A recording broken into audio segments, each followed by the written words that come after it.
주진우 의원입니다. 오늘 주로 김민석 후보자의 재산관계에 대해서 설명을 드렸습니다. 특히 이제 김민석 후보자의 의혹의 핵심 부분인데요.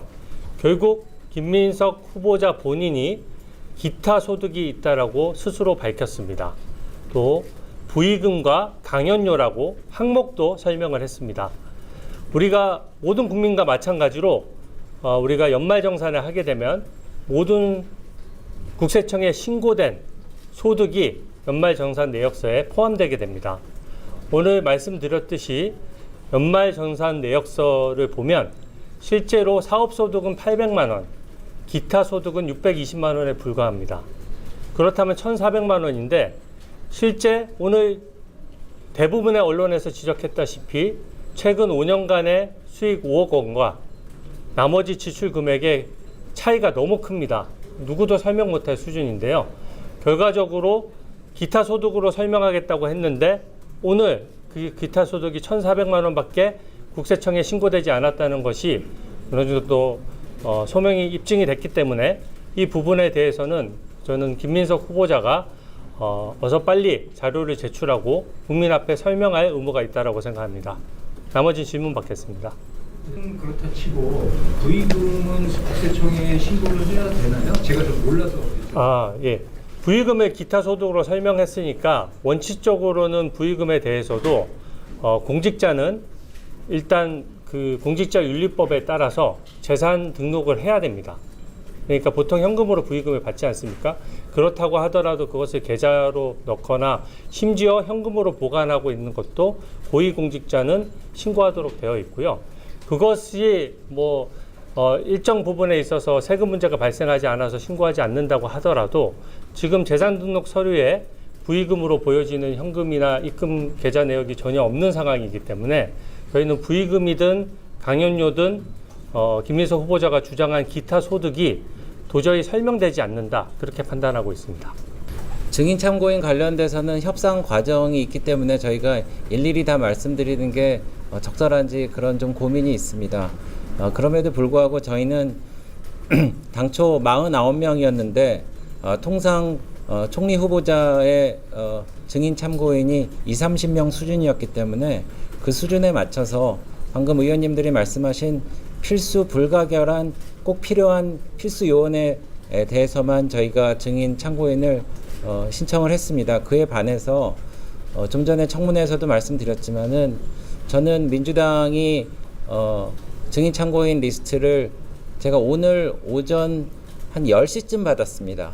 그런데 그걸 열어보니까 이거는 김민석 총리 후보자 청문회가 아니고 내란 특검을 김민석 후보 청문회장에서 하겠다라는 것과 별 다름이 없는 그런 깜짝 놀랄 리스트를 받았습니다. 그래서 이전 정부의 대통령, 국무총리, 국무위원, 대통령 후보, 그리고 지금 대통령 후보에 이르기까지 그래서 사실 이 사람들이 정말 그 청문회를 진정으로 하려고 하는 건지 아예 깨버리고 이것을 무효로 만들어서 거기서 득을 보려는 그런 행보인지 저희가 의심하지 않을 수가 없어서 저희가 청문회에서 의사진행을 발언했다는 것을 말씀드리고, 다시 한번 말씀드리지만은 민주당은 회피하지만 마십시오.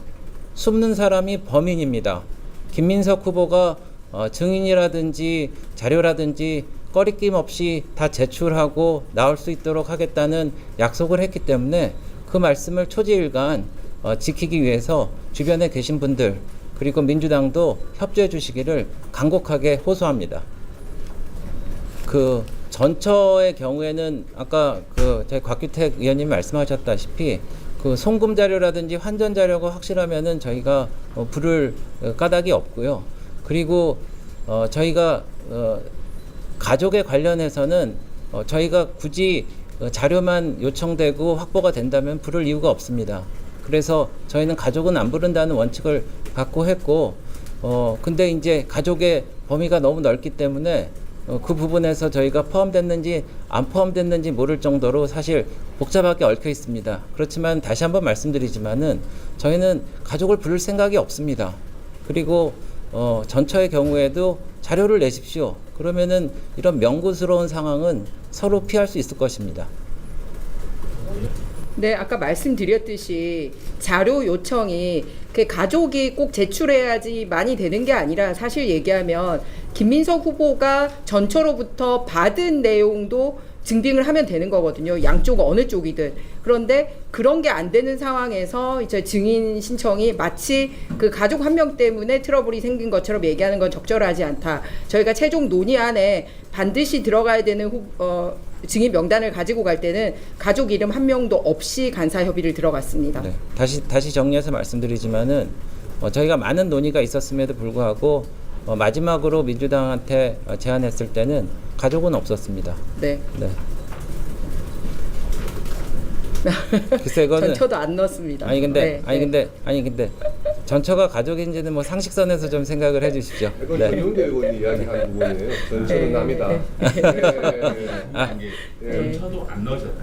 네. 아니 잠깐. 저희 최종 협상안에는 아니 그러니까 제가 좀 정리해서 말씀드리는데 전처도 자료를 온전하게 제출하신다면은 저희가 부를 이유가 없다고 분명히 제가 간사님께 말씀을 드렸다는 점을 다시 한번 강조합니다. 자료가 이제 아들 학비라든지 송금비라든지 이런 자료가 김민석 후보가 말씀하셨잖아요. 부인이 전처가 다 책임졌다고 하니까 그 자료만 온전하게 돼 있으면은 저희가 왜 전처를 부르겠습니까? 저희는 원치 않습니다. 네.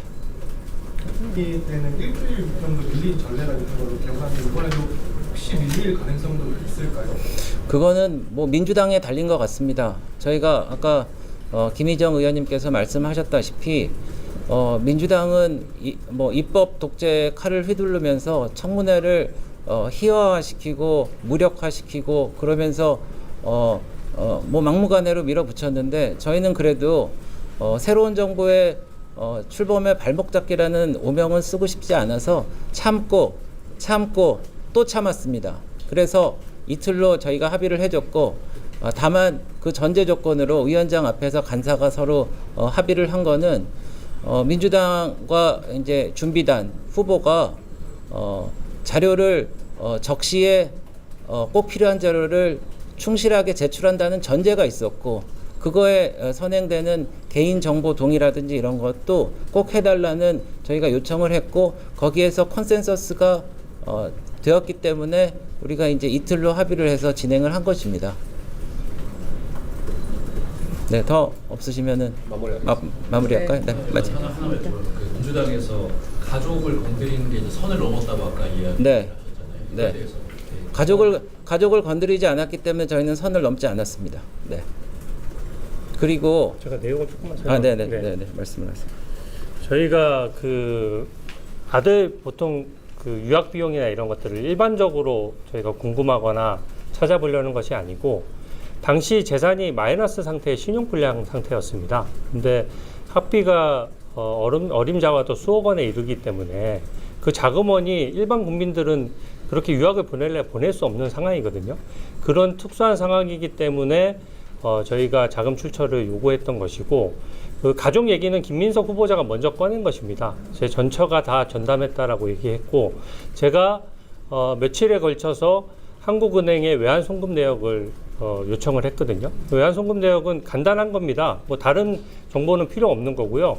해외에 뭐 달러를 그냥 보낼 수가 없잖아요. 결국은 송금을 하게 되면 한국은행에 신고하도록 되어 있기 때문에 그 송금 내역을 보면 실제 누가 어떤 비용으로 외환 송금을 했는지 바로 확인할 수 있는데 회신이 오기를 개인정보 동의가 없어서는 답변할 수 없다는 식으로 회신이 왔어요. 그래서 저희 입장은 김민석 후보자는 지금 쟁점을 흐리면서 가족을 건드리지 않는다 이렇게 하는 건데 저희는 돈 관계만 보겠다는 겁니다. 그리고 지나간 판결문을 말씀드려서 좀 죄송합니다만 지난 판결문에도 김민석 후보자가 유학 시절에 그 스폰했던 강신성 씨로부터 매달 450만 원씩 수년간 받았다는 것이 판결문에 명시가 되어 있습니다. 그런 정도 상황이라면 국민 앞에서 도저히 그 돈의 액수의 어떤 합치가 안 이루어지기 때문에 이 부분에 대해서는 청문회를 이것조차 확인 못하면 어떻게 진상을 규명할 수가 있겠습니까? 이 부분은 본인의 자금 투명성이라든지 도덕성과 직결되는 부분이기 때문에 개인정보 동의를 해준다면 저희가 한국은행에 언제든지 확인이 가능하고, 개인정보 동의가 좀 불편하다면 어떻게 아들에게 송금을 했고 어떤 식으로 지원이 돼서, 학비는 뻔한 거 아니겠습니까? 연간 1억 2천만 원 정도 드는 걸로 나와 있거든요. 그 부분만 정확히 소명한다면 저희가 그 부분은 수용을 할 것이고, 그렇기 때문에 가족 운운하는 것은 저는 쟁점을 흐리는 것이라고 생각합니다. 하나만 더 가족적으로 포커스가 갔는데, 그 의원님 방금 말씀하신 강신성 씨랑 그리고 그 지역 건설업자 이하경 씨가 그 채무 의혹하고 전세거래 의혹 핵심 인물로 보이는데, 이 부분의 그 증인 신청 협상 좀 어떻게 진행이 되고 있는지 입장 어떠신지 좀 궁금합니다. 저희 계속 요청한 상태지. 네. 그래서 저희가 핵심 괜찮은 핵심 증인에 관련해서는 저희가 꼭 필요한 분들이 계십니다. 그래서 그 부분에 대해서 저희가 재차 3차 요청을 해서, 저희도 민주당에서는 맹탕 청문회를 만들고 증인 없이 하려고 하는 것 같은데, 저희는 어떻게든지 협상을 해서 온전한 증인과 참고인이 있는 상황에서 국민 여러분께 명명백백하게 후보자를 검증할 수 있도록 최선을 다하겠습니다. 네. 죄송한데 마무리합시다. 네, 고맙습니다. 자꾸 추가된 질문하시면 끝도 없겠다. 알겠습니다. 김민석 후보자 모친 빌라 의혹 있잖아요. 네. 이거는 가장 핵심 문제가 뭐라고 보시나요? 뭐 말씀하시면. 제가 네, 하세요. 네. 그 한강 빌라가 이제 모친 소유로 되어 있는데, 거기에 전세 계약이 수차례 이루어졌는데, 처음에 그 연도는 제가 잘 기억이 안 납니다만 2억 정도의 전세 계약을 했던 그 사람이 김민석 후보가 경력을 숨겼던 프로보노 코리아라고 하는 사단법인의 이사였고, 지역의 건설업을 하는 분으로 알고 있어요. 그런데 2억 원의 전세 계약을 한 이후에 한 달여 만에 전세 계약이 해지가 되고, 그러니까 모친 소유의 한강 빌라에 그 처가, 그러니까 김민석 후보자의 배우자가 또 전세를 들어오고요. 좀 있다가는 장모, 그러니까 배우자의 어머니가 또 전세를 들어오고, 그렇게 진행이 됩니다.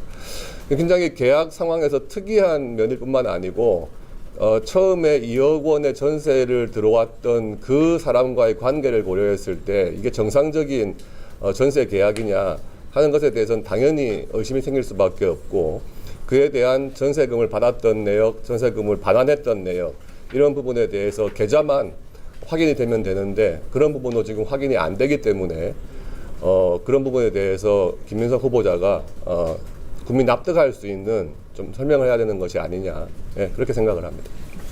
이 부분 관련돼서는 좀 추가로 한강 빌라 관련해서 말씀을 드리자면, 실제로 한강 빌라에 전세를 들어가서 살고 있었던 사람이 누군지가 명확하지 않습니다. 사실상 기간으로 보면 3중 계약이 가능한 그런 상황이라는 말씀을 드리고요. 실제로 전세권을 설정한 사람과 그리고 주소지를 이전한 사람이 다릅니다. 같은 기간 내에. 그리고 또 하나는 이때 거래가 있을 당시에는 소위 현처하고 아직까지 혼인전 관계입니다. 그럼에도 불구하고 당시 시세 매매가보다도 훨씬 더 상회하는 금액으로 전세가를 맺고 있습니다. 그래서 김민석 후보 주변을 둘러싼 그 후원자, 그리고 나중에 이제 처가 되는 분, 그리고 또 장모가 되는 분, 이런 여러 사람이 등장을 해서 2중, 3중의 계약을 맺고 있을 뿐만 아니라 금액도 일반 시세에 납득하기 힘든 금액으로 한다는 것과, 그리고 세 번째는 그러니까 소위 거래 중개사 부동산에 주선 없이 사인 간에 그렇게 거래 계약서가 맺어집니다.